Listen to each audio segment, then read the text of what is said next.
Silakan duduk saudara-saudara. Baik, puji nama Tuhan, Shalom. Kita akan memperkatakan mega project karakter Kristus untuk hari Rabu. Mega project hari Rabu. Murah hati, disiplin, penguasaan diri, kesalehan. Murah hati, disiplin, penguasaan diri, kesalehan. Murah hati, disiplin, penguasaan diri, kesalehan. Ya, singkatannya adalah MUDIPK. Supaya bantu kita mengingat ya Bapak Ibu Saudara-saudara. Baik, Shalom. Masih semangat? Teman-teman pelayan multimedia, rekan-rekan muda yang WL singer, pemain musik dari pagi sudah luar biasa melayani Tuhan. Sudah capek Bapak Mama? Ya, mungkin agak capek tapi nggak mau ngomong. Jangan bilang capek, nanti Tuhan marah, saudara. Saudara-saudara, kita bersyukur kepada Tuhan karena kesempatan yang Dia beri buat kita sehingga kita bisa berdiri melayani Tuhan. Amin. Saudara-saudara, saya mengajak kita untuk buka bagian firman Allah dalam Matius pasal 5, saudara, ayat 13 sampai 16, saudara. Nanti kita baca dulu, saya akan coba bawa kita dalam sebuah renungan firman Allah terkait dengan beragama Kristen vs berkarakter Kristus. Nah, ini nanti kita akan bahas. Tapi kita baca dulu ayat firman Allah dalam Matius pasal yang kelima, ayat yang ke-13 sampai ayat yang ke-16. Alkitab bilang, kamu adalah garam dunia. Jika garam itu menjadi tawar, dengan apakah ia diasinkan? Tidak ada lagi gunanya selain dibuang dan diinjak orang. Kamu adalah terang dunia, kota yang terletak di atas gunung tidak mungkin tersembunyi. Lagi pula orang tidak menyalakan pelita lalu meletakkannya di bawah gantang, melainkan di atas kaki dian sehingga menerangi semua orang di dalam rumah itu. Demikianlah hendaknya terangmu bercahaya di depan orang supaya mereka melihat perbuatanmu yang baik dan memuliakan Bapamu yang di sorga. Saudara-saudara, mari sama-sama coba kita cross check perjalanan rohani kita, perjalanan iman kita, kehidupan kita sebagai orang Kristen terkait dengan firman Allah yang hari ini kita dengar. Alkitab dengan tegas bilang gini, kamu adalah garam dunia. Kamu adalah terang dunia. Di mana kita sudah menggarami dunia, saudara-saudara. Apa yang sudah kita garami dalam hidup kita? Karena status kita bukan supaya kamu jadi garam, bukan. Tapi status orang Kristen, orang-orang yang dipanggil dari gelap kepada terang Allah yang ajaib, menjadi pengikut Yesus, menjadi orang-orang percaya, status kita adalah garam.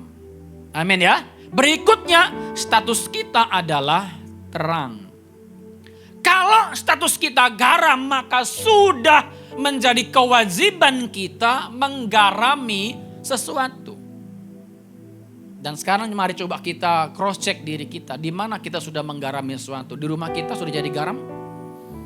Di rumah kita sudah jadi terang? Bagi istri, bagi suami, kita sudah menjadi garam? Kita sudah menjadi terang? Jangan ngomong di gereja dulu. Ngomong di rumah tangga dulu. Dalam kehidupan pekerjaan kita, sudahkah orang melihat kita sebagai garam di situ? Yang bisa membantu keadaan. Orang bisa melihat terang kita di tempat pekerjaan kita. Di dalam rumah tangga kita, anak-anak muda. Dalam rumah kita, bagaimana kita dengan orang tua kita? Sudahkah orang tua kita melihat kita sebagai garam dan sebagai terang? Jangan sampai kita menjadi ikan yang busuk. Menjadi sayur yang tawar yang tidak ada rasa. Hal ini menjadi sebuah perenungan penting bagi kita karena selama kita menjadi Kristen, kita bergereja, kita beribadah, kita harus semakin mengenali siapa kita di hadapan Allah. Amin ya. Dan kita harus belajar menyelaraskan hidup kita, panggilan kita sebagai orang Kristen, saudara-saudara. Kita tidak hanya cuma sekedar minggu bergereja, doa tepuk tangan, pulang selesai, tidak Bapak Ibu. Firman Tuhan juga bukan formalitas, bukan. Firman adalah kebenaran yang mengingatkan kita, yang mengajar kita, merubah pola pikir, konsep kehidupan sampai kita berani ambil keputusan, Bapak Ibu. Amin ya. Nah, pada waktu kita berani ambil keputusan, maka pada waktu itulah hidup kita akan mengalami perubahan, Bapak Ibu. Tapi saat kita belum berani ambil keputusan, walaupun kita melihat, walaupun kita mendengar, kita mungkin belum akan jadi apa-apa. Kita akan tetap jadi orang Kristen, tapi kita tidak siap berkarakter Kristus. Karena hanya orang-orang yang sungguh-sungguh hidup dalam Kristus, yang mengerti tanggung jawab imannya, yang siap berbuah karakter, Bapak Ibu. Betul ya? Karena untuk berbuah karakter kita perlu menaklukkan daging kita, menaklukkan diri kita dari banyak keadaan, dari kesombongan, dari tinggi hati, dari merasa mampu, merasa hebat, merasa kuat, merasa punya kualitas, punya kuasa, punya uang dan lain sebagainya. Maka saya pernah dengar seorang hamba Tuhan bilang begini, waktu kita datang ke gereja, tinggalkan semua jabatanmu, statusmu, tinggalkan semua egomu, tinggalkan semua kebanggaanmu di luar sana, datang untuk merendahkan diri di hadapan Allah. Karena di mata Tuhan kita semua sama. Amin ya. Ya, di mata Tuhan kita semua sama. Dan Bapak Ibu saudara-saudara, mari pastikan, saya selalu coba perkatakan ini setiap kali saya bicara. Pastikan ibadah kita berkualitas. Rugi Bapak Ibu. Sudah berdoa. Apalagi papa mama teman-teman pelayan-pelayan dari pagi melayani sampai sore. Ini di jam-jam begini jam rawan ya. Jam capek-capek, jam jenuh-jenuh. Tapi bertahanlah sebentar. Berikan kualitas ibadahmu kepada Tuhan. Amin. Saudara-saudara, saya mengajak kita untuk coba kita cross check diri kita. Matius pasal 5 ayat 20 firman Tuhan berkata, maka aku berkata kepadamu, jika hidup keagamaanmu tidak lebih benar daripada hidup keagamaan ahli-ahli Taurat dan orang-orang Farisi, sesungguhnya kamu tidak akan masuk ke dalam kerajaan sorga. Ngeri gak saudara? Saudara takut gak? Gak takut Pak, biasa dengar Pak. Saya takut Bapak Ibu. Benar, menjadi Kristen, beragama Kristen, beribadah tidak menentukan kita berkualitas. Karena itu kita perlu tahu Bapak Ibu sekalian. Karena sparring partner kita ini bukan ecek-ecek Bapak Ibu. Sparring partner iman kita, rohani kita, kualitas ibadah kita dibandingkan dengan orang Yahudi. Kita bisa perhatikan orang Yahudi pola ibadahnya, bagaimana cara berpakaiannya, betul ya? Bagaimana cara sembayangnya. Kalau sudah pernah ke sana mereka kalau sembayang selalu pakai begini-begini. Kalau saya dulu selalu begini-begini. Ya. Dan pada waktu orang beribadah banyak versi. Datang ada yang gak boleh pakai sendal, masuk kenapa? Menjaga kesucian, menjaga pentahiran diri. Sebelum masuk harus penyucian tubuhnya. Untuk apa? Berdoa sungguh-sungguh kepada Tuhan. Sikapnya sopan. Arahnya teratur. Pakaiannya sopan. Diatur sedemikian rupa. Beda perempuan, beda laki-laki. Dan ada banyak juga kepercayaan. Aliran-aliran lain. Beribadahnya kelihatan luar biasa kusuk. Dibanding dengan kita. Saya gak tahu bagaimana kekusukan kita dalam ibadah. Dalam doa, dalam penyembahan.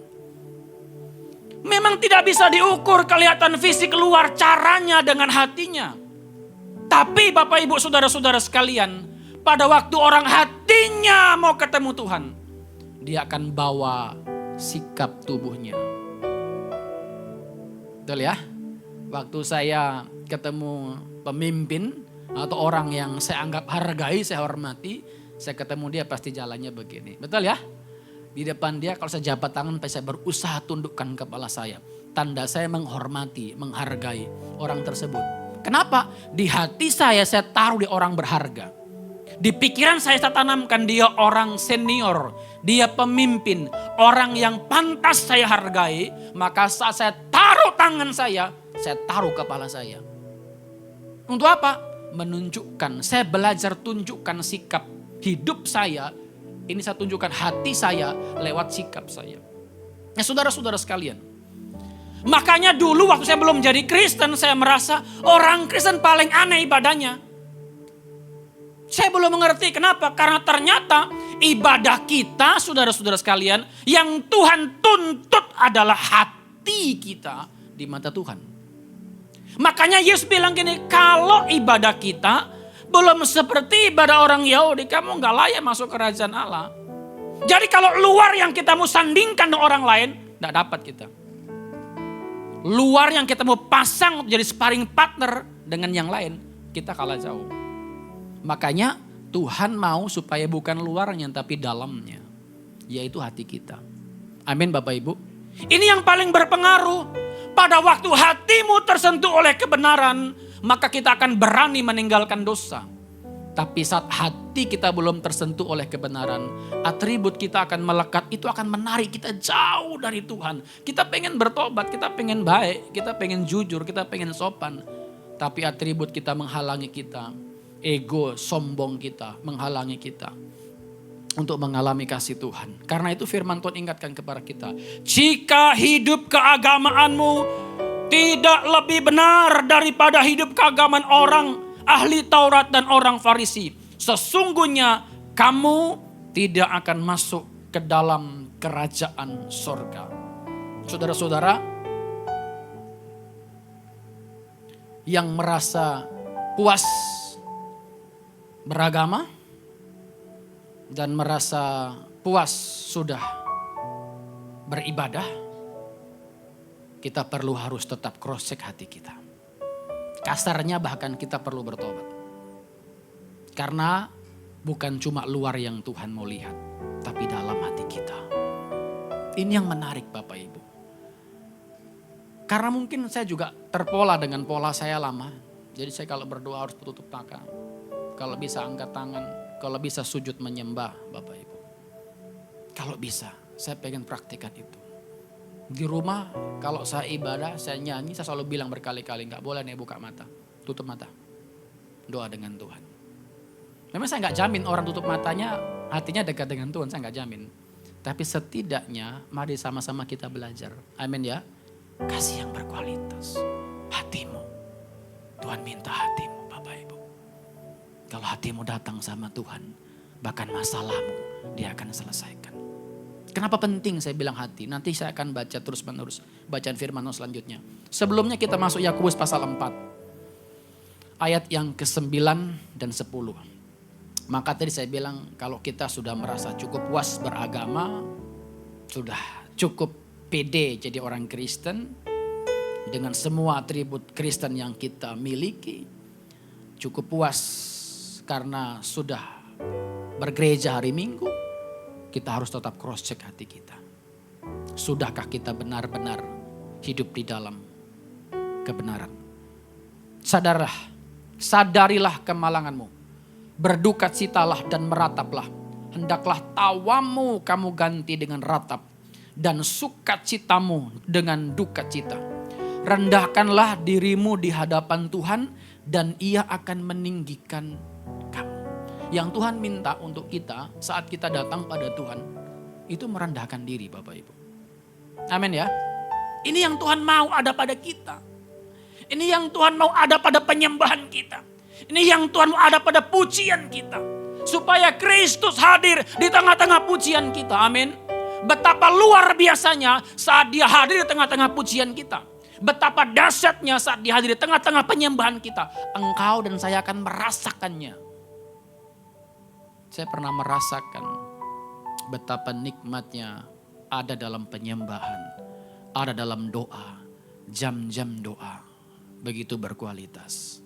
Bapak Ibu saudara-saudara sekalian, mari sama-sama kita bangun pengertian yang benar. Di tempat ibadah ini, di gereja ini, waktunya kita menyembah, waktunya kita berdoa, waktunya kita belajar firman Allah. Keluar waktunya kita praktekkan hidup yang benar. Amin ya. Dan gereja sudah kasih kita pengajaran karakter. Karakter ini yang gampang dilihat orang. Kalau kita di luar tiba-tiba saudara-saudara bertobatlah. Mari kita buka firman Tuhan. Matius 28 bertobatlah. Nanti orang tangkap kita namanya kristenisasi Bapak Ibu. Betul ya? Tapi kalau karaktermu yang muncul di sana. Lihat orang susah engkau tolong, orang sakit engkau doakan, orang dalam pergumulan engkau hampiri dia, engkau kuatkan imannya. Mereka akan melihat Kristus dan lebih gampang bertobat Bapak Ibu. Karena hari-hari ini apalagi orang-orang Kristen, kalau diajari firman sudah males dengar. Kecuali firman yang mengena dia. Wah, kita kadang-kadang kalau nggak butuh sekali firman, nggak suka baca firman. Saya berdoa, semoga kita semua orang-orang yang cinta Tuhan dan suka baca firman Allah. Kenapa saudara? Karena waktu kita suka baca firman Allah, kita akan dapat banyak rema dan banyak rahasia Tuhan yang akan disampaikan kepada kita. Saudara tahu nggak saudara bahwa semua rahasia tentang alam semesta, semua peristiwa tentang kejadian alam semesta dunia ini dari awal penciptaan sampai akhir penciptaan dia sudah tuliskan dalam Alkitab. Sudah tahu? Sudah tahu Pak. Tapi kita kadang-kadang pengen tahu rahasia tentang alam semesta, tentang dunia bukan dari firman Allah. Sehingga seringkali kita salah sasaran, yang kita kejar bukan Tuhan. Kenapa? Karena kita takut kepada dunia, bukan takut kepada Tuhan yang menentukan masa depan kita. Betul ya? Banyak orang gelisah, wah keadaan dunia, global, ekonomi, politik, wah lagi gak enak, lagi gak nyaman. Kita takut akan keadaan tadi. Tapi kita gak takut akan Tuhan. Orang yang takut akan Tuhan, apapun keadaan di luar sana, saudara tetap tenang. Karena apa? Engkau punya pengharapan kepada Allah yang hidup. Sebab dia yang menentukan masa depan kita dan menentukan batas-batas usia kita. Amin. Tuhan bilang belum. Tuhan bilang jalan. Betul ya? Aduh Pak, ini sudah gak bisa Pak, doakan pelepasan. Doakan pelepasan malah hidup saudara-saudara. Pak tolong doakan pas umur panjang, doa umur panjang malah jalan Bapak Ibu. Karena kita gak berkuasa atas kehidupan kita, dia yang menentukan segalanya. Karena itu takutlah akan Allah, kita bilang takut akan Tuhan. Dia yang mengetahui rancangan-rancangan yang terbaik untuk kehidupan kita. Maka bagi kita yang cukup puas jadi orang Kristen, mari sama-sama kita kembali bangun kerohanian yang lebih dalam. Sampai kita tidak hanya cukup beragama, tapi kita harus bertuhan dalam hidup kita. Amin. Dan memiliki karakter Yesus. Karena hanya orang-orang yang mau menyelam masuk di dalam Kristus yang siap hidup dalam karakternya. Amin. Nggak gampang. Untuk hidup dalam karakter Kristus Bapak Ibu, kita harus kalahkan karakter ego kita. Karakter diri kita. Yang kita pajang bukan lagi tentang kita, tapi tentang Kristus yang telah mengubahkan kita. Makanya sadari kemalangan. Bagaimana cara menyadari? Doa nangis kalau bisa. Nyanyi nangis kalau bisa. Nggak nangis juga nggak apa-apa. Asal dekat sama Tuhan. Amin ya. Ya biasanya orang mula-mula awal-awal itu sering banyak nangisnya. Sama seperti saya dulu. Begitu kalau masuk di hadirat Tuhan langsung nangis. Wah nangis gak berhenti-berhenti. Kayaknya makin nangis makin enak Bapak Ibu. Coba deh kalau gak percaya. Kalau lagi dalam pergumulan berat, situasi yang sulit, makin nangis makin enak. Kenapa? Engkau melepaskan semua ada dalam hatimu. Ibu-ibu, cewek-cewek, nona-nona begitu ya. Lagi sesek di dada, enaknya gimana sih? Nangis ya. Kalau nangis rasanya plong gitu, wah enak ya. Padahal nangisnya bukan sama Tuhan, tapi nangis aja udah enak. Apalagi nangis di hadapan Tuhan, amin. Makanya lebih suka mana? Nangis sendiri gara-gara orang sakiti atau nangis mau ketemu Tuhan? Nangis ketemu Tuhan. Kenapa? Dengan menangis ketemu Tuhan, dia akan buka jalan-jalan berkat bagi hidupmu. Amin Bapak Ibu. Saudara-saudara sekalian. Yang kedua, jangan anggap enteng noda di hatimu. Karena Yesus serius dengan hatimu. Kita buka firman Allah. Matius pasal 5 ayat 23, 24. Sebab itu, jika engkau mempersembahkan persembahan di atas mezbah dan engkau teringat akan sesuatu yang ada dalam hati saudaramu terhadap engkau. 24, tinggalkanlah persembahanmu di depan mezbah itu dan pergilah berdamai dahulu dengan saudaramu. Lalu kembali untuk mempersembahkan persembahan itu. Saya coba renungkan, saya coba gali, saya coba baca. Ini kan perkara sepele, tanda kutip sepele. Ini kan sesuatu yang sifatnya finansial, keuangan. Ya. Ini bicara persembahan ya. Artinya persembahan sesuatu yang kita mau berikan di kotak persembahan kita. Tapi ternyata Tuhan lihat sampai pada bagian itu. Bahkan untuk mempersembahkan saja, Kalau hatimu ada nggak suka, nggak berdamai, hatimu sedang cacat, hatimu sedang kecewa, di hadapan Tuhan nggak layak, Bapak Ibu. Ini kan perkara simpel, apalagi bicara tentang doa, bicara penyembahan, bicara ibadah. Kadang-kadang kita nggak krosek hati kita. Bahkan kita berkali-kali ibadah, kita biarkan noda di hati kita tetap ada. Alkitab bilang dengan tegas, kalau kamu punya sesuatu di hatimu dan kamu pengen kasih persembahan, Tuhan bilang tahan dulu persembahannya.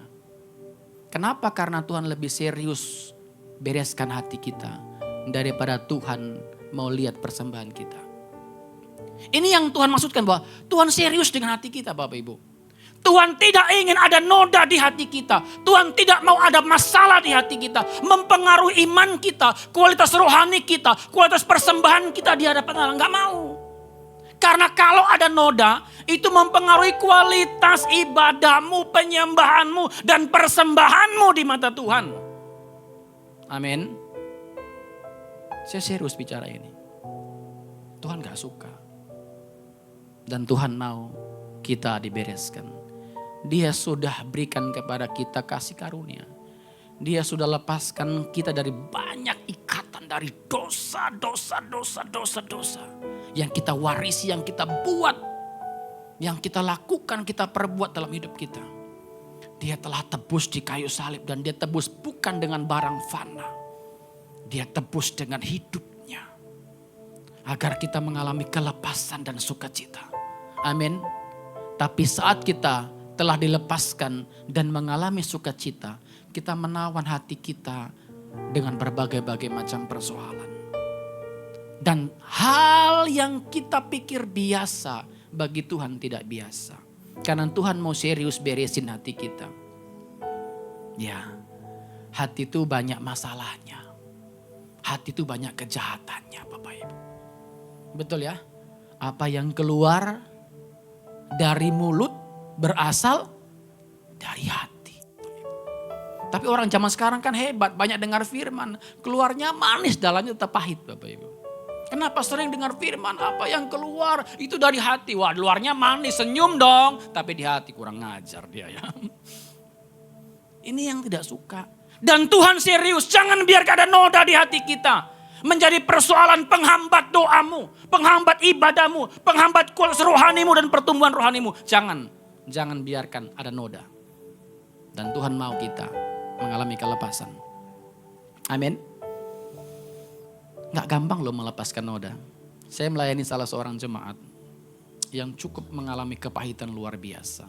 Wow, kalau sudah bilang kepahitan berarti ada banyak persoalan, betul ya? Dan itu membuat hidupnya menjadi pahit. Dan dia merasa bahwa hidupnya karena pahitnya berkali-kali bunuh diri. Berusaha bunuh diri. Puji Tuhan, Tuhan belum izinkan mati, saudara. Kalau waktu dia bunuh diri, Tuhan izinkan mati, goodbye. Selamat tinggal, sampai ketemu. Oh, jangan ketemu, tidak mau ketemu.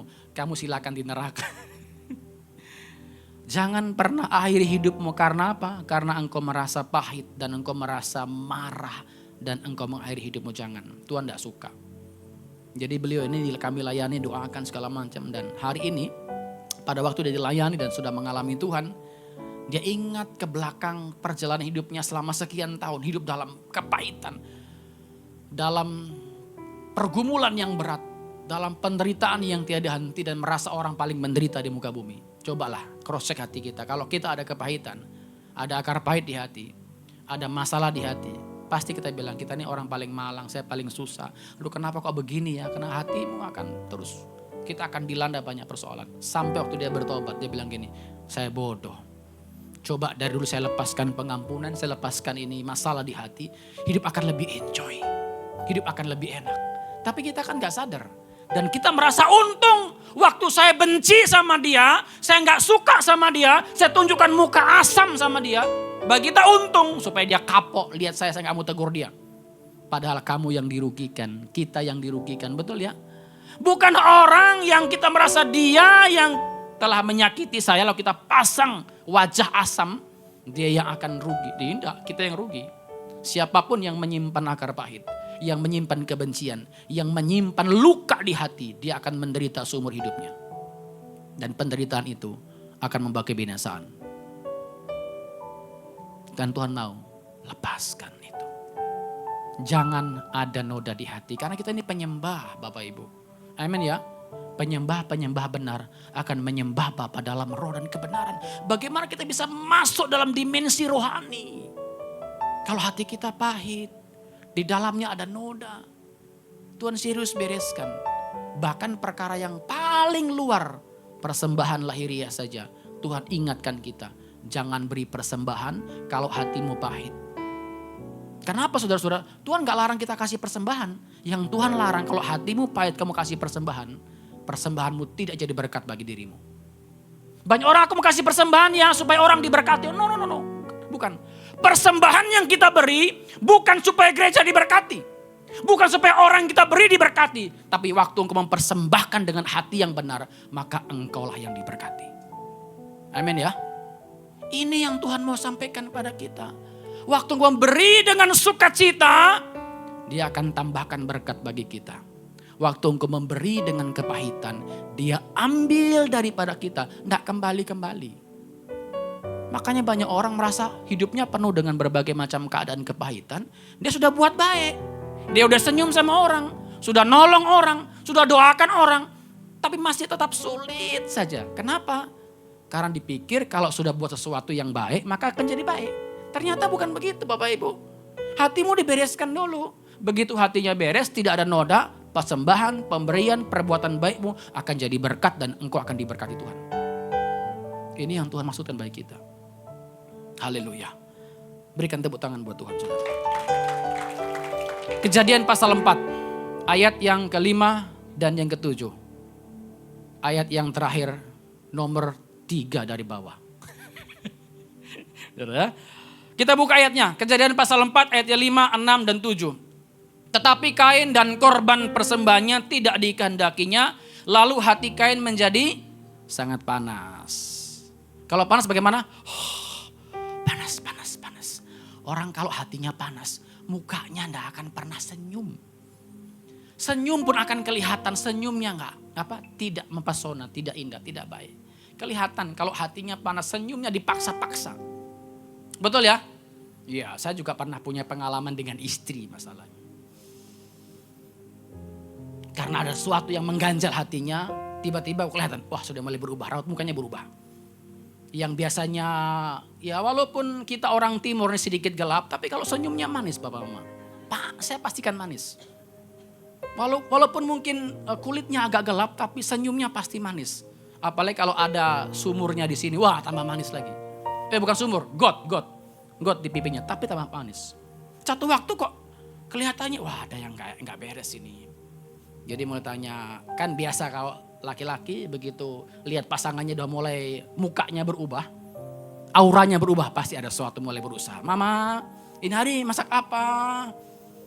Lihat di meja, oh udah tanda betul. Lihat suruh lihat, biasanya enggak masaknya ini. Ada ikan enggak? Wah ada, tempe juga di sini. Masak apa? Lihat di meja, wah ada tanda-tanda. Ada sesuatu yang enggak beres di hati. Dan saya melihat, oh ternyata akar masalahnya di sini. Berusaha ada orang sekalipun datang tamu, shalom. Dia bilang shalom. Istri bilang shalom, tapi shalomnya mukanya masih kecut, shalom. Tetap ngomong yang baik sama orang, tetap senyum. Tapi senyumnya gak manis. Kenapa? Ada sesuatu yang mengganjal di dalam. Berusaha kasih yang baik, berusaha mengeluarkan yang baik. Tapi ada penghalang. Betul tidak Pak Mama? Semua pasti pernah mengalami ya. Kalau ada sesuatu di sini diajak ngobrol, iya, tapi tidak lepas. Dan Bapak Mama sekalian, pada waktu Kain mengalami keadaan yang ternyata merusak hatinya, mempengaruhi hatinya, kelihatan dari raut mukanya. Kita semua pasti pernah mengalami. Kalau di dalam hati sudah ada yang grundel itu. Kita mau tutup, mau poles, mau lipstikan, mau make up, tetap kelihatan ada sesuatu di hati kita yang tidak beres. Betul? Makanya papa-papa harus belajar peka dengan wajah istrimu. Bukan karena make up yang buat dia kelihatan manis pada waktu senyum. Betul ya? Tapi kalau ada ketulusan, ada sukacita, biar enggak pakai make up, bapak-bapak harus puji istrimu cantik. Amin ya. Jangan cuma puji istri orang lain, nanti tambah marah istri kita. Puji dia. Saudara-saudara sekalian, pada waktu Kain melihat persembahannya tidak diterima, kan bukan masalahnya Habel. Yang menerima persembahan kan Tuhan, betul ya? Tapi dasar orang itu, kalau memang hatinya pahit, dia akan cari alasan di sekitarnya. Kalau ada yang bisa dikambing hitamkan, dia kambing hitamkan. Kalau dimerahkan, dia merahkan juga. Yang penting ada yang dapat disalahkan. Dan saudara-saudara kita baca. Firman Tuhan kepada Kain, mengapa hatimu panas dan mukamu muram? Apakah mukamu tidak akan berseri jika engkau berbuat baik? Tetapi jika engkau tidak berbuat baik, dosa sudah mengintip di depan pintu.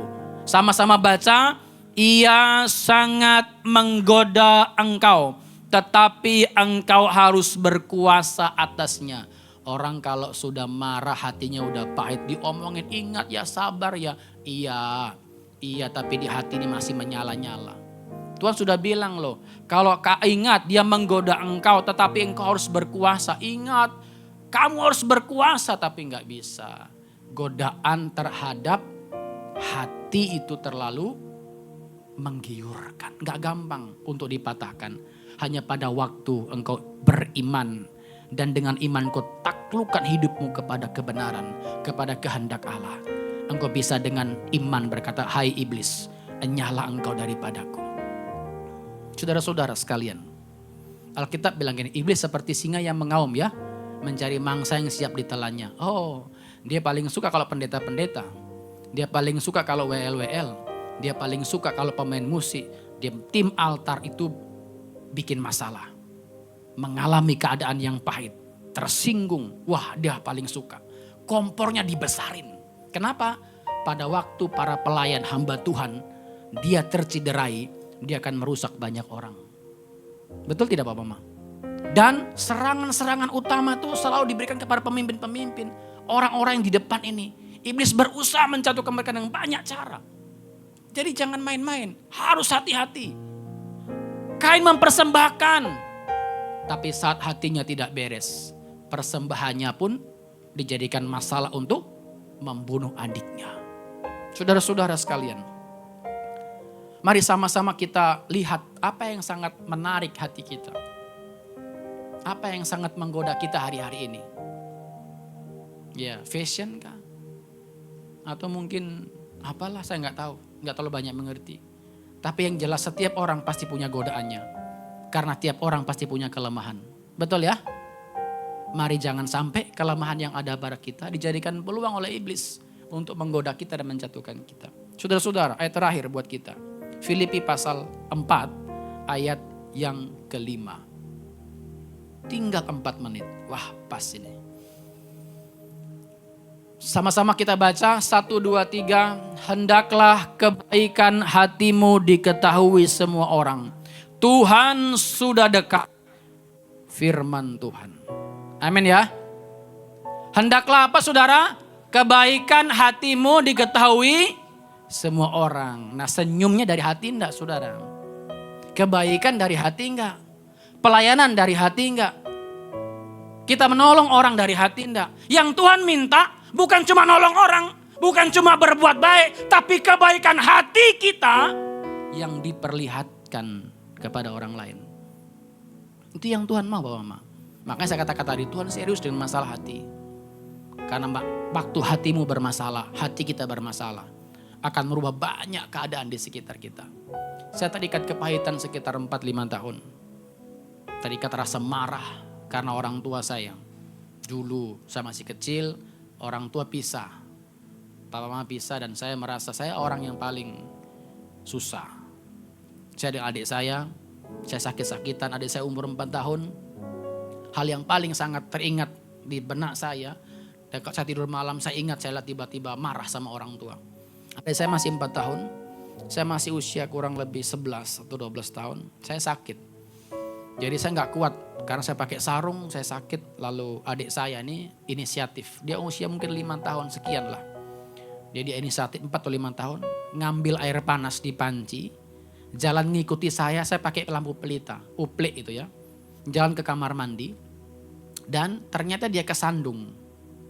Dia kesandung dengan pegang panci air panas. Maka panci itu tumpah. Jatuh, dia jatuh ke bawah, pancinya juga jatuh. Kena dari mukanya, pipi, tangannya semua kena air panas. Melepuh. Saya langsung sembuh dari sakit. Saya sementara menggigil saudara. Lihat adik saya jatuh langsung rasanya sembuh dari sakit. Saya langsung gendong adik saya bawa ke kamar mandi, saya siram pakai air dingin. Kan gak tahu. Dalam kepolosan ini kan kena air panas. Disiram air dingin supaya jangan kepanasan. Tahu gak? Begitu kena air dingin langsung mengelupas.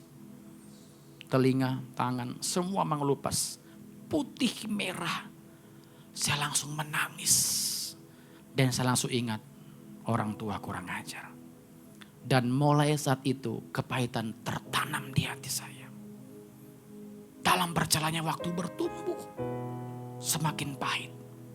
Sampai akhirnya saya harus terpaksa tinggalkan adik saya. Di usia 45 tahun. Dia gak tahu saya pergi kemana, orang bawa saya ke tempat yang lain. Karena saya juga sakit, harus dibawa. Saya gak pamitan sama adik saya. Adik saya cuma tahu bahasa Jawa, gak tahu bahasa yang lain. Ngomong sama saya, hanya bisa ngomong sama saya. Ngomong sama orang lain gak tahu. Tapi saya harus tinggalkan karena saya sakit. Orang bawa saya, dia di sekolah, saya tidak sempat ngomong sama dia. Bapak mah tahu enggak? 20 tahun dia menyimpan persoalan itu. Dia merasa saya jahat dengan dia. Karena saya tinggalkan dia tanpa ngomong apa-apa. 20 tahun saya ketemu dia, sudah lebih tinggi dari saya. Rambutnya pirang kayak bule, tapi bukan bule betulan. Dan bukan Bu Cherry. Bukan bule cat sendiri. Kenapa? Hari-hari kerjanya di laut, selam air laut sehingga rambutnya pirang. Jenggotnya, kumisnya panjang, lebih tinggi dari saya. Dia datang nangis, peluk sama saya. Saya teringat masa lalu. Tapi puji Tuhan, Tuhan sudah pulihkan hati saya. Saya bilang, adik, manusia merancangkan yang jahat atas kita. Tapi Tuhan merancangkan yang baik atas kita. Amin ya. Dan saat saya dipulihkan sama Tuhan, saya bilang sama adik saya, semua yang terjadi pada kita di dalam pengawasan Allah. Karena itu, serahkanlah hidupmu kepada Tuhan. Amin ya. Tuhan berkati kita. Tetap semangat. Apapun persoalanmu, jangan lupa ada Allah di pihak kita. Tuhan berkati kita. Mari sama-sama kita berdiri saudara-saudara.